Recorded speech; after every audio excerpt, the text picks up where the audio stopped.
Speak with Mitch Hull, USA Wrestling's National Team Director. We're here in Mexico, Guadalajara, for the Pan Am Games. Mitch, you come on these events all over the world with the U.S. team and help them get ready for competition. Talk about some of the things that have to happen behind the scenes for these guys before they can ever step on the mat and compete. Well, Gary, there's a lot of little things that you try to get done actually beforehand, even before you get here, but there's so many things when you get on the ground.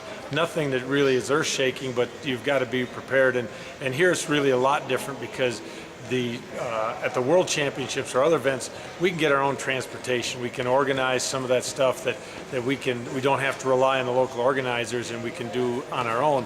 However, here you've got such limited access. You can get your own transportation, but they can't get within a mile of the village, so it really doesn't do you a lot of good. So what you do here is you try to get, as soon as you get in, you try to get an understanding of what the system is, when they leave, how long it takes to get to certain venues. You learn some of the problems that have happened already. There's an example of, the 3 days ago, the bus left our village, and it takes 30 to 40 minutes to get to here. Well, it took the Taekwondo team 3 hours because the guy got lost, didn't know where he was going. I heard he hit a dog with a bus. Yeah, he did that too. Okay, so there's a lot of things that can happen here, but and then you have to learn of what you can rely on. It may take 40 minutes, but traffic, things that can happen, you better, when it comes time to compete, you better build a lot more time in. If it comes time to weigh in, you better not be putting that 40 minutes in the equation. You got to put a lot more into it. So you get on the ground and you find out where things are, how to get there, and just things to make it easier for the coaches and athletes when it's their time. Yeah, and what really happens is it's almost always the job of Greco to get that solved because they're the first team in all the time. So the time the women get in and freestyle get in, you can answer all the questions, you know what the logistics are, but it's always an experiment when you come in with Greco because we're normally with International always the first ones to go.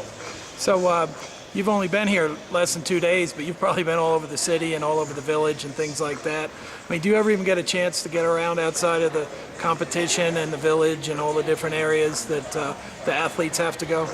Well, sometimes you can build in a few hours, one of the days, but the reality is it's the same thing with the Olympic Games. You're there for a job, and you've got to get the things done. And what you try to do is almost go unnoticed, because if that happens, then the transportations work, the credentialings work. We've been able to get things coordinated with the USOC. If we have a change of athletes, you get all of that stuff handled so that you can have a full team at a competition. There's a lot of things that go into the background that people don't really know about, and hopefully they never do, because when they usually find out, it's because it went wrong.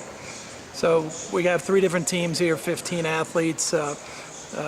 Is this a difficult one because of the short time frame? There's not really a lot of time. They're just coming in and competing after a day or two arriving here. Well, yes and no. It's difficult in that you've got to really go fast to find out everything that you deal with.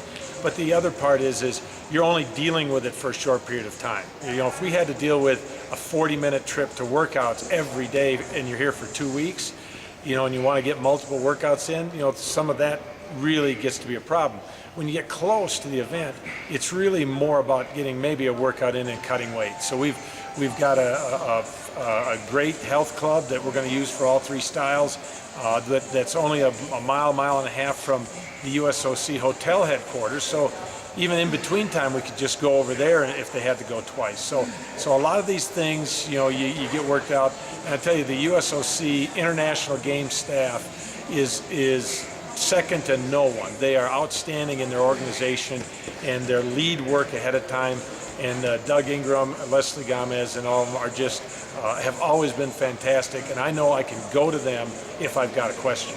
A good event is when our guys compete well and there aren't any big problems and you get a chance to actually be part of that, right? Well, actually, a good event is when we compete well, period. Okay, right. If we have problems, we have any of that, those all go away when you win. And so, that the number one thing is that we keep our focus on is what's going to get our athletes best prepared with the least amount of headaches so that they can perform well. That's it. Thank you, Mitch.